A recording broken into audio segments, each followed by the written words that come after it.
നമസ്കാരം. Out of ഫോക്കസിൽ നമ്മൾ ആദ്യം സംസാരിക്കുന്നത് രാജ്യത്തെ പ്രധാനപ്പെട്ട പരീക്ഷകൾക്കുണ്ടാകുന്ന വലിയ വിശ്വാസ്യത നഷ്ടത്തെക്കുറിച്ചാണ്. കഴിഞ്ഞ ദിവസം നമ്മൾ ഈ വിഷയം ഡിസ്കസ് ചെയ്തതാണ്. ഇപ്പം നെറ്റ്, ഈ കോളേജ് യോഗ്യതാ പരീക്ഷയായ നെറ്റ്, അതിൻ്റെ 10-11 ലക്ഷം ആളുകൾ എഴുതിയ പരീക്ഷ ഇപ്പോൾ കേന്ദ്ര സർക്കാർ പൊടുന്നനെ റദ്ദാക്കിയിരിക്കുകയാണ്. അതിൻ്റെ ചോദ്യപേപ്പർ ചോർന്നു, കൃത്രിമം നടന്നുവെന്ന ആരോപണം ഉയർന്നു വന്നതിന് പിന്നാലെയാണ് ഇത് ചെയ്യുന്നത്. ഇതിന് തൊട്ട് മുൻപാണ് നീറ്റ് പരീക്ഷയുമായി ബന്ധപ്പെട്ട് ഗുരുതരമായ ആരോപണം ഉയർന്നത്. അതിൽ ഗ്രേസ് മാർക്ക് കിട്ടിയ മുഴുവൻ പേർക്കും പുനഃപരീക്ഷ നടത്താൻ പോവുകയാണ്. ആ പരീക്ഷ തന്നെ റദ്ദാക്കണം എന്നുള്ള ആവശ്യത്തിന്മേൽ കേന്ദ്ര സർക്കാരിന് സുപ്രീം കോടതി നോട്ടീസ് അയച്ചിരിക്കുന്നു. അങ്ങനെ രാജ്യത്തെ വളരെ പ്രധാനപ്പെട്ട പരീക്ഷകളുടെ എല്ലാം വിശ്വാസ്യത അപകടത്തിലാവുകയും അതിൻ്റെ പരീക്ഷകൾ റദ്ദാക്കേണ്ടി വരികയും അല്ലെങ്കിൽ അതിൽ ചിലയിടത്ത് പുനഃപരീക്ഷ നടത്തേണ്ടി വരികയൊക്കെ ചെയ്യുന്നത് എന്തുമാത്രം അപകടകരമായ ഒരു സാഹചര്യമാണ്. പ്രതിപക്ഷം ഇന്നിപ്പോൾ ഈ വിഷയത്തെ വളരെ സീരിയസ് ആയി എടുക്കുകയും സർക്കാർ ഈ മേഖലയെ ആകമാനം തകർത്ത് തരിപ്പണമാക്കി എന്ന ഗുരുതര വിമർശനം ഉയർത്തുകയും ചെയ്യുന്നുണ്ട്.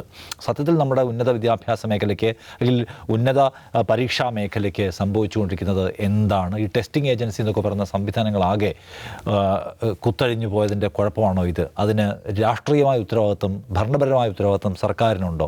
ഈ വിഷയങ്ങൾ നമ്മൾ ആദ്യം സംസാരിക്കുകയാണ്. ദാവൂസേവൻ, എന്താണ് തോന്നുന്നത്? ഇത് സർക്കാരിനെ നേരിട്ട് കുറ്റപ്പെടുത്തേണ്ടി വരുന്ന തരത്തിൽ ഗൗരവമുള്ള പ്രശ്നമാണോ? നിശ്ചയമായും അത്യന്തം ഗൗരവമുള്ള പ്രശ്നമാണ്. ഇതിലേറ്റവും പ്രധാനപ്പെട്ട ഒരു കാര്യം എന്താണെന്ന് വെച്ചിട്ടുണ്ടെങ്കിൽ, ഈ സർക്കാരിന് ഒരു മര്യാദയ്ക്ക് ഒരു പരീക്ഷ നടത്താൻ അറിയില്ല എന്നാണല്ലോ വന്നിരിക്കുന്നത്. ഇപ്പോൾ രാജ്യത്തെ നമുക്ക് ഈ വിദ്യാർത്ഥികൾക്കിടയിൽ ഏറ്റവും അംബീഷ്യസ് ആയിട്ടുള്ള ഒരു എക്സാമാണ് നീറ്റ് എക്സാം എന്ന് പറയുന്നത്. 23 ലക്ഷം ആളുകളുണ്ട് ആ എക്സാം എഴുതിയത്. 23,30,000 സംതിങ് ആണ്. ഇതാണ് ഏതാണ്ട് 1/4 കോടി മനുഷ്യർ, 1/4 കോടി വിദ്യാർത്ഥികൾ എഴുതിയിട്ടുള്ളൊരു എക്സാമാണ്. 1,700 രൂപയാണ് അതിൻ്റെ ഫീ.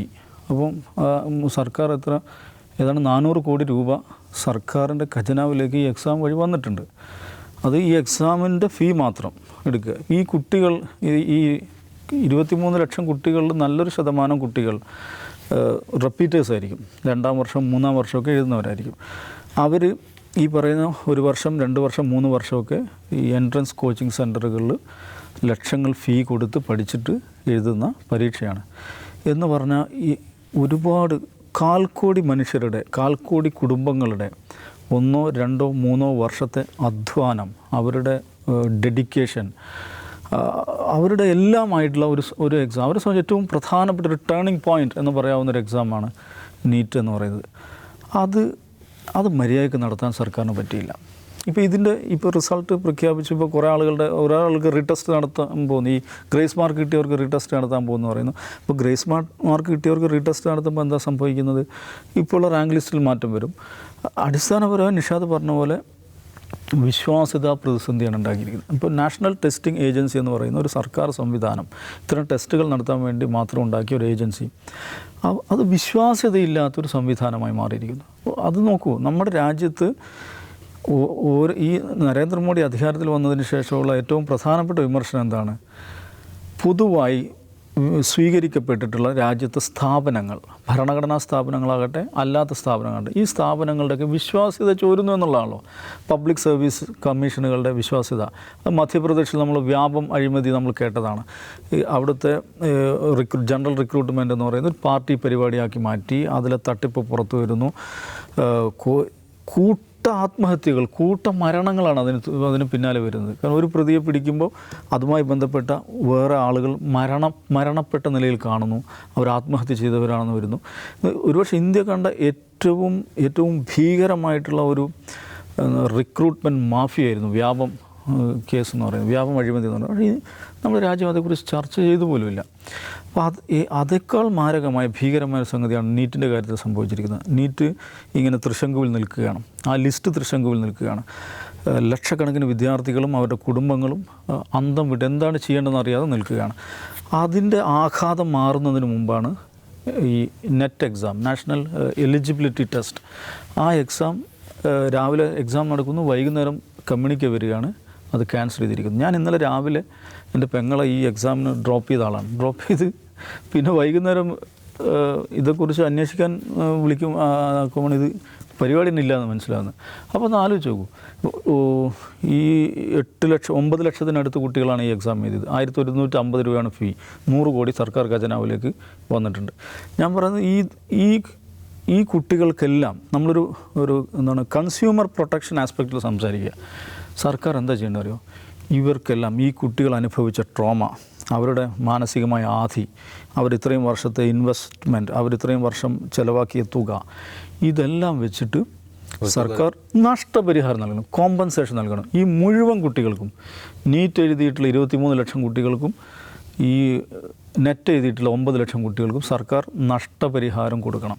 അപ്പോൾ അതാണ് ഒന്നാമത്തെ കാര്യം. രണ്ടാമത് 2-3 ദിവസം മുമ്പ് നമ്മളിതേക്കുറിച്ച് സംസാരിക്കുമ്പം വിദ്യാർത്ഥി സംഘടനകളുടെ ഭാഗത്തു നിന്ന് ഒരു പ്രതികരണമില്ലാത്തതിനെ കുറിച്ച് നമ്മൾ സംസാരിച്ചു. പക്ഷേ ഇന്ന് പ്രതികരണങ്ങൾ വന്നു തുടങ്ങിയിട്ടുണ്ട്. ഡൽഹിയിൽ തെരുവിൽ കുട്ടികൾ ഇറങ്ങുന്നുണ്ട്. എൻ്റെ അഭിപ്രായം അങ്ങനെയല്ല. ഡൽഹിയിൽ പഴയ ഇന്ത്യ അഗൻസ്റ്റ് കറപ്ഷൻ കാലത്തൊക്കെ കണ്ടതുപോലെ വിദ്യാർത്ഥികൾ തെരുവുകൾ കൈയടക്കേണ്ട സമയമാണ്. കാരണം നാട്ടിലൊരു അനീതി ഉണ്ടായിക്കഴിഞ്ഞാൽ തെരുവുകൾ കൈയടക്കപ്പെടണം, അപ്പോഴേ നീതി ഉണ്ടാവുകയുള്ളൂ. അങ്ങനെ ഈ ധർമ്മേന്ദ്ര പ്രധാൻ രാജിവെക്കണമെന്നുള്ളതാണ് ഈ കുട്ടികൾ മുഴക്കുന്ന മുദ്രാവാക്യം. നിശ്ചയമായും പ്രധാനപ്പെട്ട മുദ്രാവാക്യമാണ്. ഞാൻ പറയുന്നത് ഈ കുട്ടികൾക്ക് മുഴുവൻ നഷ്ടപരിഹാരം വാങ്ങിച്ചു കൊടുക്കാൻ വേണ്ടി വിദ്യാർത്ഥികൾ തെരുവിലിറങ്ങണം. കാരണം അങ്ങേയറ്റം രാജ്യത്തെ ഏറ്റവും പ്രധാനപ്പെട്ട ഒരു എക്സാം, മറ്റൊരു ഭാഷ, നമ്മുടെ ലോകത്തെ ഏറ്റവും സങ്കീർണമായുള്ള തിരഞ്ഞെടുപ്പ് നടത്തുന്ന രാജ്യമാണിത്. അതുമായിട്ട് കമ്പയർ ചെയ്യുമ്പോൾ അത്ര വലിയൊരു ടാസ്ക് ഒന്നുമല്ല ഇങ്ങനെ ഒരു എക്സാം നടത്തുകയാണ്. പക്ഷെ അതുപോലും മര്യാദക്ക് നടത്താൻ പറ്റാത്ത വിധം ഭരണപരമായി കഴിവുകെട്ട ഒരു അഡ്മിനിസ്ട്രേറ്റീവ് ഫെയിലിയർ, നിശ്ചയമായ അഡ്മിനിസ്ട്രേറ്റീവ് ഫെയിലിയർ എന്ന് പറയാവുന്ന ഒരു സംഭവമാണ് ഉണ്ടായിരിക്കുന്നത്. കഴിവുകെട്ട ഒരു സർക്കാരാണിത്. ഒരു പരീക്ഷ നടത്താൻ പോലും സാധിക്കാത്ത സർക്കാരാണെന്ന് സർക്കാർ തെളിയിച്ചിരിക്കുകയാണ്. അതിനെതിരെ തെരുവുകൾ നിറയണം, വിദ്യാർത്ഥികൾ തെരുവിൽ നിറയണമെന്നാണ് ഞാൻ പറയുക. ഓക്കെ, രാജ്യം ഇപ്പോൾ പക്ഷേ ഗവൺമെൻറ് അതിനെ പൂർണ്ണമായിട്ടും പ്രതിരോധിക്കുന്നില്ല, അഡ്മിറ്റ് ചെയ്യുന്നുണ്ട്. ഇപ്പം ടെസ്റ്റിംഗ് ഏജൻസി നീറ്റിൻ്റെ കാര്യത്തിൽ പറഞ്ഞാൽ ഞങ്ങൾ പരീക്ഷ നടത്താൻ വീണ്ടും ഈ ഗ്രേസ് മാർക്ക് കിട്ടിയവർക്കെന്നാണ്. ഈ നെറ്റിൻ്റെ കാര്യത്തിലാണെങ്കിൽ റദ്ദാക്കുകയും ചെയ്യുകയാണ്. അപ്പോൾ ഇതിൻ്റെ പ്രശ്നങ്ങളെ ഗവൺമെൻറ് മനസ്സിലാവുന്നുണ്ടോ? ആര് പറഞ്ഞു? അങ്ങനെയല്ല. NEET testing, national testing agency അങ്ങനെയല്ലല്ലോ ചെയ്യുന്നത്. നാഷണൽ ടെസ്റ്റിംഗ് ഏജൻസി ഇതുവരെ എന്തെങ്കിലും പേപ്പർ ലീക്ക് അവർ ഇതുവരെ സമ്മതിച്ചിട്ടില്ല, ഇതുവരെ, ഈ നിമിഷം വരെ. പക്ഷേ ബീഹാറിൽ 5 പേരെ അറസ്റ്റ് ചെയ്തു. അതിൽ അറസ്റ്റ് ചെയ്യപ്പെട്ട ഒരു വിദ്യാർത്ഥി, ആ വിദ്യാർത്ഥിയുടെ അച്ഛൻ, 2 പേരും പോലീസിന് ടെസ്റ്റ് മണി കൊടുത്തിരിക്കുകയാണ്. അതായത് അവർ കൺഫെഷൻ കൊടുത്തിരിക്കുകയാണ്. കൺഫെഷനിൽ പറയുന്നത് എങ്ങനെയാണ് പേപ്പർ ചോർന്നത്, എവിടെ നിന്നാണ് കിട്ടിയത്, ആരാണ് തന്നത് അടക്കമുള്ള വിവരങ്ങൾ സഹിതമാണ് ഇത് കൊടുത്തിട്ടുള്ളത്. ഇന്നിപ്പോൾ നാഷണൽ ടെസ്റ്റിംഗ് ഏജൻസി ബീഹാർ പോലീസിനോട് വിവരം തേടിയിട്ടുണ്ട്. അപ്പോൾ ബീഹാറിൽ ഇത് പിടിക്കപ്പെട്ടു എന്നുള്ളത് വേറൊരു അർത്ഥത്തിൽ BJP ഒരു പ്രശ്നമാണ്. BJP ഭരിക്കുന്ന സംസ്ഥാനമാണ്. ഇപ്പോൾ BJP അവിടെ ചെയ്തുകൊണ്ടിരിക്കുന്നതെന്ന് വെച്ചാൽ ഈ പിടിക്കപ്പെട്ട ആളുകൾക്ക് ലാലു പ്രസാദ് യാദവിൻ്റെ കുടുംബവുമായും തേജസ്വി യാദവിൻ്റെ കുടുംബവുമായും ബന്ധമുണ്ടെന്ന് പ്രചരിപ്പിക്കുകയാണ് ഇപ്പോൾ ചെയ്തുകൊണ്ടിരിക്കുന്നത്. ഈ നിമിഷം വരെയും യഥാർത്ഥത്തിൽ പേപ്പർ ലീക്ക് നടന്നിട്ടുണ്ടെന്ന് പോലീസ് കണ്ടെത്തി. ഇപ്പോൾ ഇവിടെ ബീഹാറിൽ മാത്രമല്ല, ഗുജറാത്തിലുണ്ടല്ലോ, വിവിധ സംസ്ഥാനങ്ങളിൽ നിന്ന് ആളുകൾ പിടിക്കപ്പെട്ടിട്ടുണ്ട്. അപ്പോൾ എന്നിട്ടും കേന്ദ്ര സർക്കാരോ നാഷണൽ ടെസ്റ്റിംഗ് ഏജൻസിയോ കേന്ദ്ര വിദ്യാഭ്യാസ മന്ത്രിയോ പേപ്പർ ലീക്ക് സമ്മതിക്കുന്നില്ല. അത് നമ്മൾ മനസ്സിലാക്കി. ഇത്ര ദിവസമായി കോടതിയും ഇടപെട്ടിട്ട് ആ പേപ്പർ ലീക്ക് ഇതുവരെയും കോടതിയിൽ സമ്മതിച്ചിട്ടില്ല. ഈ സാഹചര്യത്തിലാണ് ഈ നെറ്റ് എക്സാം ക്യാൻസൽ ചെയ്യുന്നത്. അതെന്തുകൊണ്ടായിരിക്കും? അതായത് അതാരെ കണ്ടുപിടിക്കുന്നത്? അതാരും ആരോപണം ഉന്നയിച്ചതല്ല, അവിടെ ക്രമക്കേട് നടന്ന ആരോപണം ഉന്നയിച്ചതല്ല. സർക്കാരിൻ്റെ തന്നെ ഈ പറയുന്ന ഇലക്ട്രോണിക് എന്താണ് പറയുക, ഓൺലൈൻ ഫ്രോഡൊക്കെ കണ്ടുപിടിക്കുന്ന ഏതോ ഒരു ഏജൻസി പറഞ്ഞു ക്വസ്റ്റ്യൻ പേപ്പർ ചോർന്നുണ്ട് എന്ന് പറയാണ്. ഒരു തെളിവുമില്ല, നമുക്കൊന്നും അറിയില്ല എവിടെയാണ് ക്വസ്റ്റ്യൻ പേപ്പർ ചോർന്നില്ല, അതങ്ങ് ക്യാൻസൽ ചെയ്യുന്നു. നിങ്ങൾക്ക് ഇത് തമ്മിൽ കൂട്ടി വായിക്കാൻ പറ്റുന്നുണ്ടോ? അതാണ് അതിൻ്റെ ഒരു രാഷ്ട്രീയം എന്ന് പറയുന്നത്. അതായത് നീറ്റ് എക്സാമിൽ ഒരു കാരണവശാലും ഒരു ക്രമക്കേട് നടന്നിട്ടില്ല. നാഷണൽ ടെസ്റ്റിംഗ് ഏജൻസിക്ക് ഒരു കുഴപ്പമുണ്ടായിട്ടില്ല. അവരുടെ ഭാഗത്തുനിന്നുള്ള പ്രശ്നമല്ല. ഇനി ഫ്രോഡുലൻ്റ് തട്ടിപ്പുകാർ, ചീറ്റ് ചെയ്യുന്ന ആളുകളൊക്കെ ഉണ്ടെങ്കിൽ അതിനെതിരെ നമ്മൾ നടപടി സ്വീകരിക്കും. പേപ്പർ ചോരുക എന്ന് പറഞ്ഞാൽ ഒന്നുകിൽ ഈ ഏജൻസി അറിയാതെ ചോരില്ലല്ലോ. നമ്മളിവിടെ മനസ്സിലാക്കേണ്ട ഒരു കാര്യം, ഈ തെരഞ്ഞെടുപ്പിന് തൊട്ട് മുമ്പ് കഴിഞ്ഞ ഫെബ്രുവരിയിൽ ഈ വിദ്യാഭ്യാസ മന്ത്രാലയം തന്നെ ഒരു നിയമ നിർമ്മാണത്തിന് ശുപാർശ ചെയ്തിരുന്നു. അതായത് ഇത്തരത്തിലുള്ള വലിയ ദേശീയ പരീക്ഷാ തട്ടിപ്പുകൾക്ക് വേണ്ടി പ്രത്യേക നിയമം ഉണ്ടാകണം. അത് വിദ്യാർത്ഥികളെ വേട്ടയാടുന്നതാവരുത്, പകരം ഇത്തരം തട്ടിപ്പുകാരെ പിടിക്കാൻ വേണ്ടിയാണെന്നാണ് പറയുന്നത്.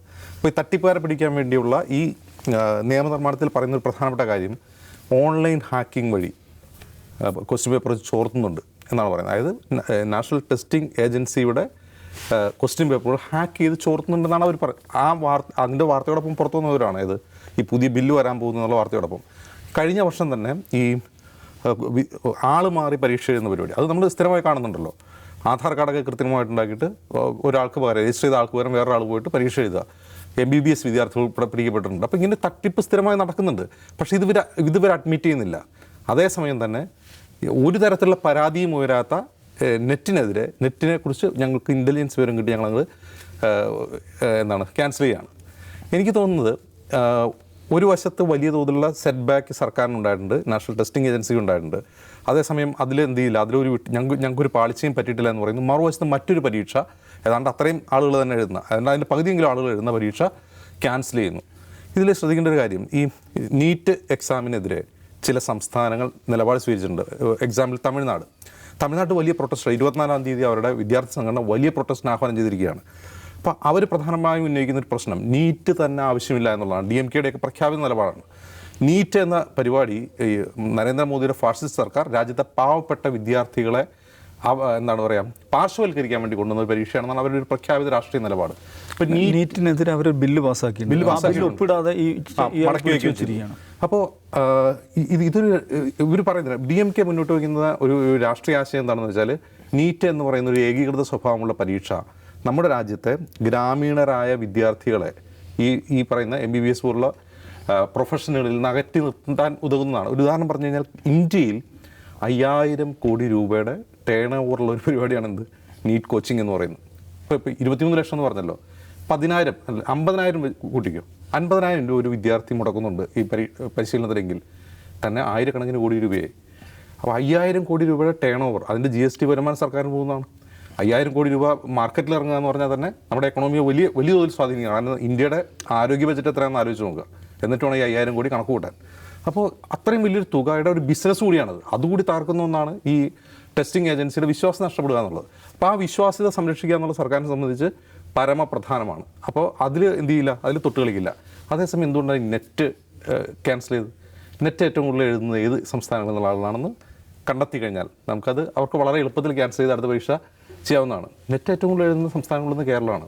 ജനസംഖ്യാനുപാതികമായും അല്ലാതെയും കേരളത്തിൽ നിന്നാണ് ഏറ്റവും കൂടുതൽ ആളുകൾ എഴുതുക. കേരളം, ഒഡീഷ, അതുപോലെ തമിഴ്, അങ്ങനെയുള്ള സംസ്ഥാനങ്ങളിൽ നിന്നാണ്. ആ സംസ്ഥാനങ്ങളുടെ പ്രത്യേകത മനസ്സിലാക്കണം. അപ്പോൾ ഇത് വളരെ പെട്ടെന്ന് അങ്ങോട്ട് ഒഴിവാക്കാം. അതേസമയം നീറ്റ് എവിടെ നിന്ന് ഏറ്റവും കൂടുതൽ എഴുതുക? രാജസ്ഥാൻ, ബീഹാർ, UP പോലുള്ള സംസ്ഥാനങ്ങളിൽ നിന്നാണ് കൂടുതൽ പേര് നീറ്റ് എഴുതുന്നത്. അപ്പോൾ ഇതിൽ ശരിക്കും സർക്കാർ ഇപ്പോൾ ഒരു രാഷ്ട്രീയം കളിക്കുകയാണ്. ഇത് ഒരേ സമയം ടെസ്റ്റിംഗ് ഏജൻസിയുടെ വിശ്വാസത്തെ സംരക്ഷിക്കണം, അവിടെ ഒരു തെറ്റും പറ്റിയിട്ടില്ല, പേപ്പർ ലീക്ക് ഇല്ല, പോലീസ് കണ്ടുപിടിച്ചാലും പേപ്പർ ലീക്ക് ഉണ്ടെന്ന് കോടതിയിൽ പോലും സമ്മതിക്കില്ല. അതേസമയം ഒരുപാട് വിദ്യാർത്ഥികളെ ആശങ്കയിലാക്കിക്കൊണ്ട് നെറ്റ് ക്യാൻസലും ചെയ്തിരിക്കുന്നു. ഇത് എന്ത് തരം രാഷ്ട്രീയമാണെന്നുള്ളത് ഇനി റിവീൽ ചെയ്തു വരുന്നത് എനിക്ക് തോന്നുന്നു. യെസ്, എന്തായാലും രാജ്യത്തെ ഈ ഉന്നത പരീക്ഷകളുടെ നിലവാരവും അതിൻ്റെ വിശ്വാസ്യതയും വലിയ തോതിൽ ഇടിക്കപ്പെടുന്നു ഈ സർക്കാരിൻ്റെ കാലത്ത്. ശരിയാവണ്ണം സർക്കാർ ഇതിനെ അഡ്രസ്സ് ചെയ്യുന്നില്ലെന്നുള്ള വിമർശനവും ഒരു വശത്ത് നിൽക്കുകയാണ്.